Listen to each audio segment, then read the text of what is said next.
On va parler d'espaces géographiques particuliers aujourd'hui sur Euradio. Il représente 40% du territoire de l'Union européenne et accueille plus d'un tiers de sa population. Direction les territoires transfrontaliers. Chaque jour, près de 2 millions de personnes passent une frontière en Europe pour travailler. En France, depuis 1997, la MOT, Mission opérationnelle transfrontalière, est chargée de répondre aux enjeux traversés par ces territoires. Notre invité aujourd'hui sur Euradio est le directeur général de la MOT. Bonjour Jean Perroni. Bonjour. Alors pourquoi d'abord c'est important de parler de ces territoires transfrontaliers ? Alors d'abord parce que nous sommes dans une Europe qui a ouvert ses frontières, donc nous avons la libre circulation et les habitants qui sont, comme vous l'avez cité, nombreux près des frontières, notamment françaises, puisque c'est là-dessus que la MOT travaille. Ils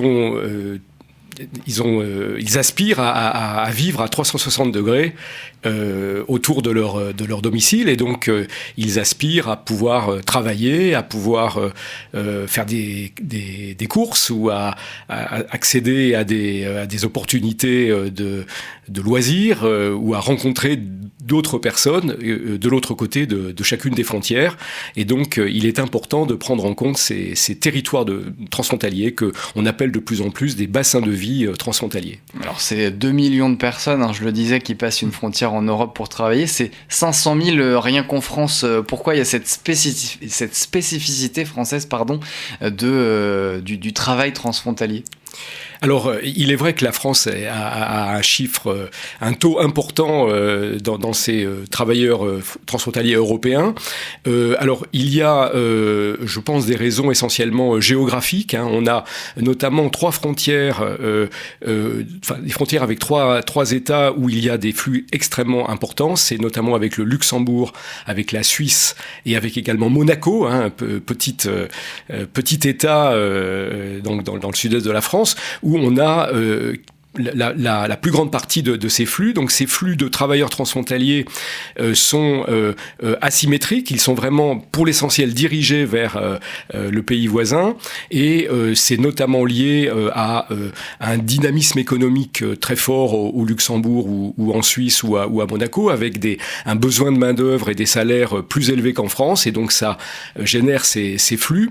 D'un autre côté, sur les autres frontières, il y a des flux peut-être moins importants, mais qui sont quand même des flux intéressants, je dirais, pour les habitants, vers la Belgique, vers l'Allemagne, et du côté de l'Italie ou de l'Espagne, il y a plus d'équilibre, je dirais, dans ces flux, et quelquefois, même si les flux sont moins importants, ils peuvent représenter néanmoins une opportunité pour les habitants de ces régions frontalières. Je pense aux régions de montagne. Bien sûr, en montagne, la frontière est plus souvent plus difficile à traverser, mais elle est quand même traversable avec un certain nombre de routes ou de cols qui sont ouverts toute l'année. On pense à la frontière entre la France et l'Espagne, France et l'Espagne notamment, et là, les intensités sont peut-être faibles, mais la vie quotidienne, elle est également par-delà la frontière, et donc il ne faut pas négliger non plus les enjeux de ces frontières de montagne. Alors justement, quels sont les principaux enjeux aujourd'hui auxquels sont confrontés les territoires transfrontaliers ? Alors, les enjeux sont des enjeux de vie quotidienne, c'est-à-dire que si on veut vivre à 360 degrés autour de chez soi, ce qui est l'aspiration normale de tout être humain, les enjeux sont donc de pouvoir bénéficier d'un marché du travail ou de services publics ou d'opportunités de l'autre côté de la frontière. Et comme je l'ai dit au début, on a la chance en Europe de l'Ouest d'avoir ces frontières ouvertes. Néanmoins, les frontières existent encore. On n'est pas dans un État unifié européen, on est dans un système où les États-nations continuent d'exister, même s'ils se mettent ensemble pour faire l'Europe. Et donc, beaucoup de règles sont différentes quand on franchit la frontière.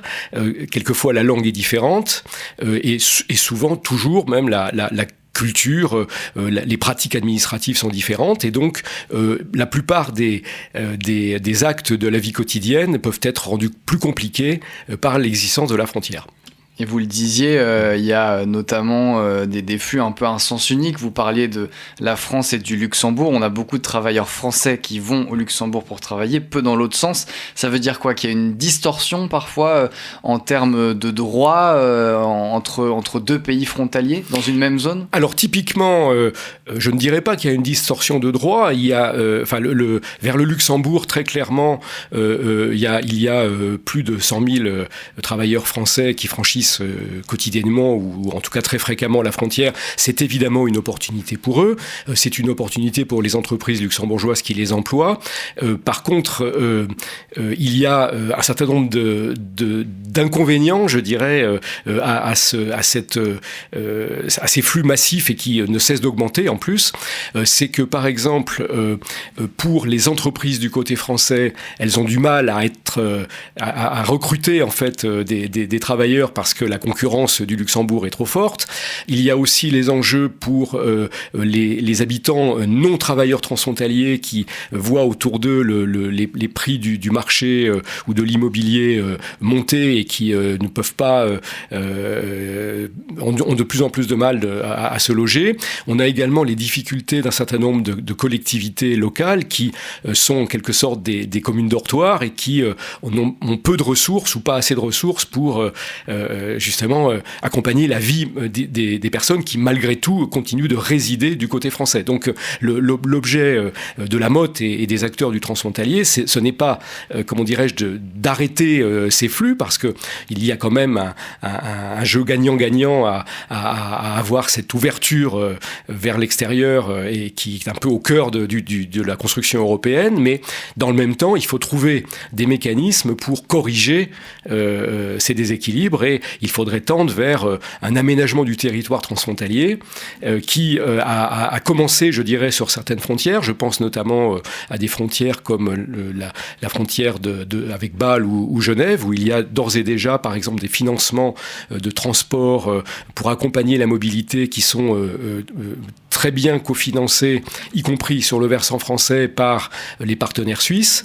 Ce type de dispositif commence à émerger avec le Luxembourg, mais c'est moins avancé et on doit donc progresser vers la construction d'un développement partagé des deux côtés de la frontière. Et face à ces enjeux et ces quelques difficultés que vous avez évoquées, quelles sont les missions de la MOT? Quel est le rôle de la MOT face à ces problématiques transfrontalières?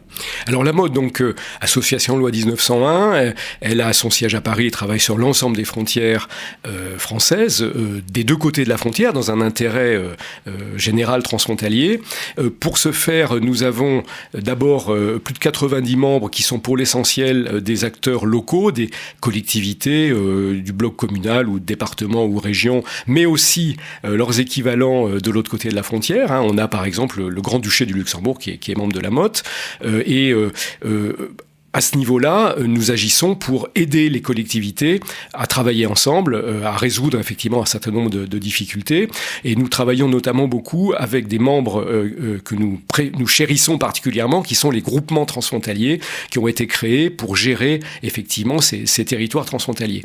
Mais donc comme la frontière existe toujours, pour accompagner ces collectivités dans des développements de services publics ou de projets de territoires transfrontaliers, on a besoin des États. Alors d'abord l'État français qui a joué un rôle important dans la création de la MOT en 1997 et qui continue aujourd'hui de nous soutenir via le Quai d'Orsay, via le ministère de l'Aménagement du Territoire et notamment l'Agence de cohésion des territoires et également la Banque des territoires qui, comment dirais-je, d'une part nous soutiennent financièrement mais que nous accompagnons aussi pour les aider à développer des politiques qui prennent en compte ces réalités en coordination avec les États voisins, donc dont certains sont également membres de la MOT.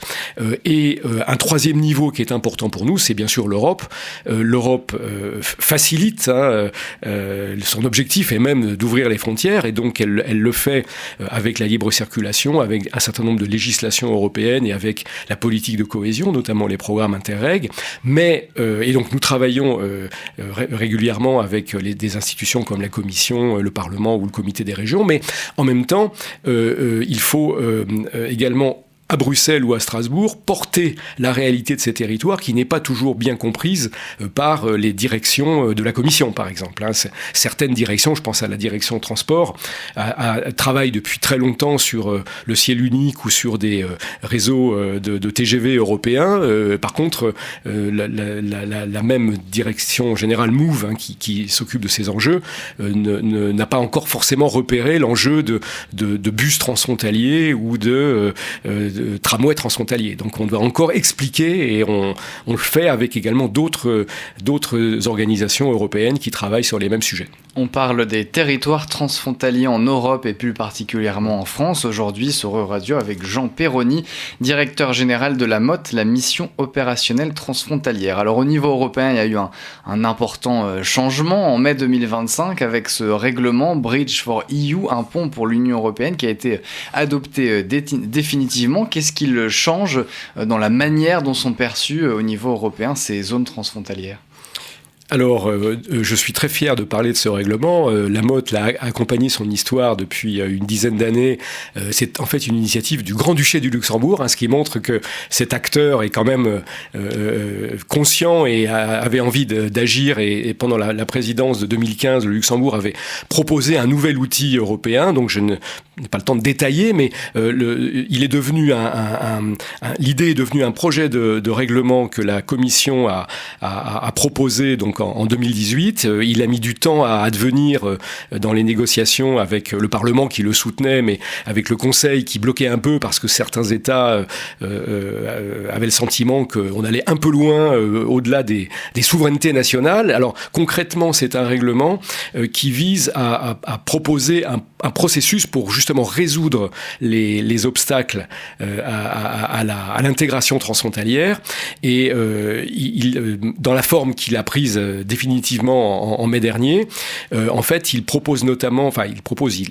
demande aux États d'établir des points de coordination transfrontaliers avec des modalités qui dépendent vraiment des États. Le règlement a justement entendu les souhaits du Conseil et a fait quelque chose d'assez souple.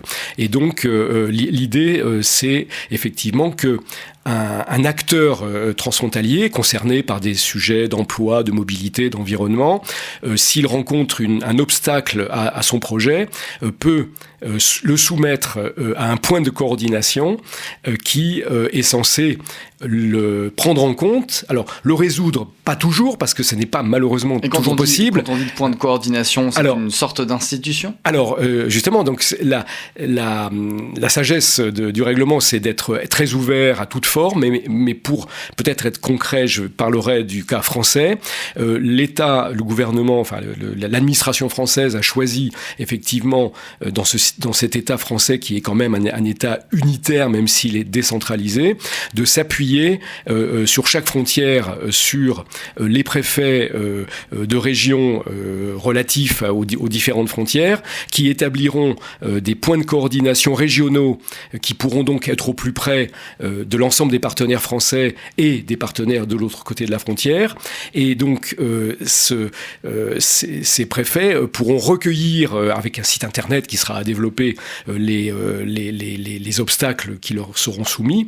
Et soit ils pourront être résolus localement dans le cadre des prérogatives des collectivités ou de l'État déconcentré et des vis-à-vis de l'autre côté, soit ils nécessiteront, ce qui est malheureusement souvent le cas, de remonter notamment à Paris, mais également peut-être aussi à Berlin ou dans les capitales des États voisins, pour résoudre ces obstacles. Alors, je prends toujours l'exemple du tramway de Strasbourg qui franchit le Rhin pour aller jusqu'à Kiel, qui a été réalisé, mais ça a été extrêmement compliqué parce que la législation des tramways n'est pas la même en France et en Allemagne. Et en Allemagne, elle est d'ailleurs édictée à Berlin et pas localement. Et donc, il a fallu effectivement des accords assez complexes pour aboutir à ce tramway qui roule très bien tous les jours.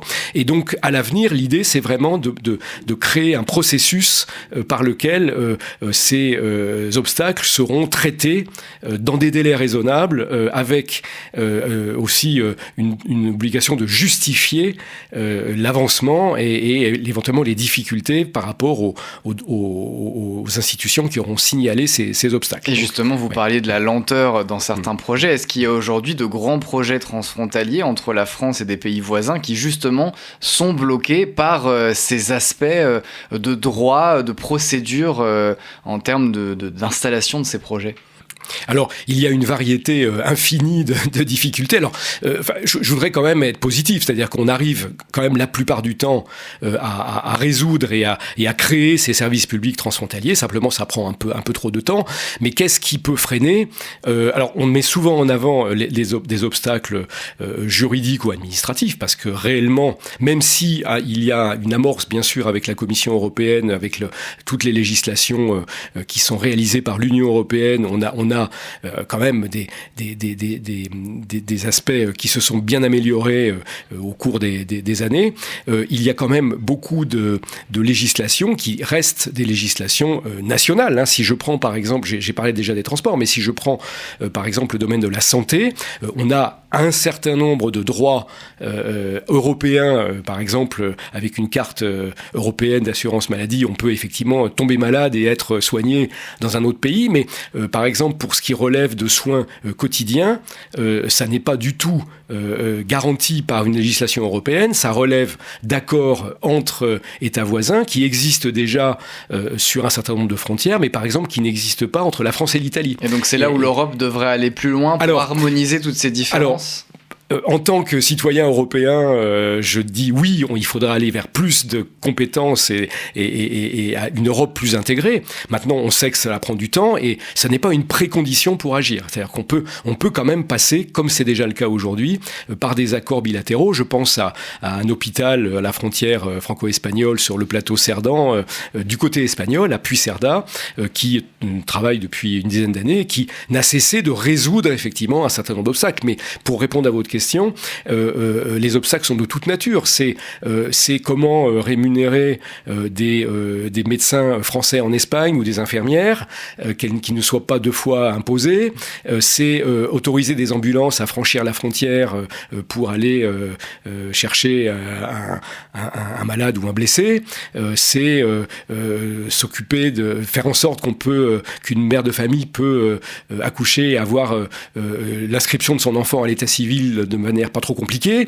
Et en fait, chaque acte de la vie quotidienne nécessite quand même au départ de résoudre un certain nombre de difficultés. Bon, ça, c'est pas les plus difficiles. Après, vous avez bien sûr des enjeux, par exemple, de financement de projets. Hein. Aujourd'hui, il y a, nous à la MOT, on est très motivé par la mobilité transfrontalière. Donc, il y a un certain nombre de liaisons de ferrés ou même de bus qui devraient être réalisées et qui améliorerait la vie quotidienne des frontières, mais on peut aussi buter sur des questions de financement, parce que dans les mondes nationaux qui en quelque sorte se tournent le dos à la frontière, la priorité des élus est souvent de satisfaire leurs électeurs, et donc avant de créer le réflexe positif de prendre en compte les citoyens des deux côtés de la frontière, on peut se heurter à des freins qui sont de préférer financer des projets purement nationaux. Et justement, vous parliez d'électeurs, il y a une chose auquel la mode croit beaucoup, c'est la citoyenneté transfrontalière. Qu'est-ce qu'il en est aujourd'hui ? Quel est l'état de cette citoyenneté transfrontalière ? Alors nous aimons effectivement nous référer à cette notion qui présente un caractère à la limite un peu contradictoire, puisque très souvent, je dirais d'un point de vue légal, la citoyenneté est liée à un pays, et donc on est d'abord citoyen d'un pays. Alors on a la chance évidemment dans l'Union européenne d'acquérir avec la citoyenneté nationale, une citoyenneté européenne, mais qui reste encore aujourd'hui un concept un petit peu incomplet.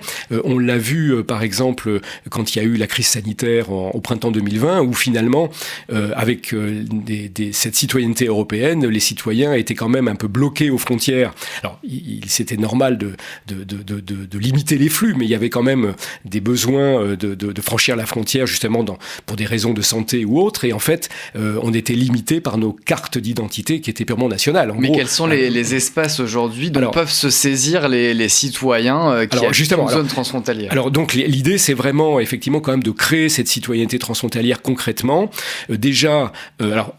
Avec des réalisations concrètes, comme des services publics ou en facilitant le travail transfrontalier et ce qui améliore la vie des gens. Mais il est important aussi que cela soit compris par les personnes pour agir et pas seulement bénéficier de services ou d'opportunités. Et donc, sur un certain nombre de frontières, il y a ces groupements transfrontaliers donc qui associent des élus de part et d'autre de la frontière qui peuvent, agir ensemble et rendre des comptes à leurs citoyens. Et sur certaines frontières, on a même des forums citoyens. Je pense au forum de l'Eurométropole de Lille Kortrijk-Tournai, qui est un des plus réussis.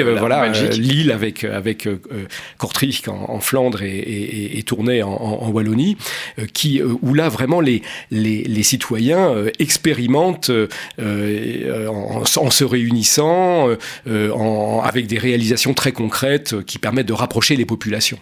Et donc on souhaite le développer le plus possible, même si aujourd'hui, cette citoyenneté transfrontalière est plus un objectif politique qu'une réalité juridique. Mais on pense vraiment que aller dans ce sens-là permet aussi de donner corps à la citoyenneté européenne. Rapprocher les citoyens européens, c'est finalement comme ça qu'on peut résumer la mission de la MOT, la mission opérationnelle transfrontalière. Vous en êtes le directeur général, Jean Perroni. Merci beaucoup d'avoir été avec nous aujourd'hui sur Radio. Merci à vous.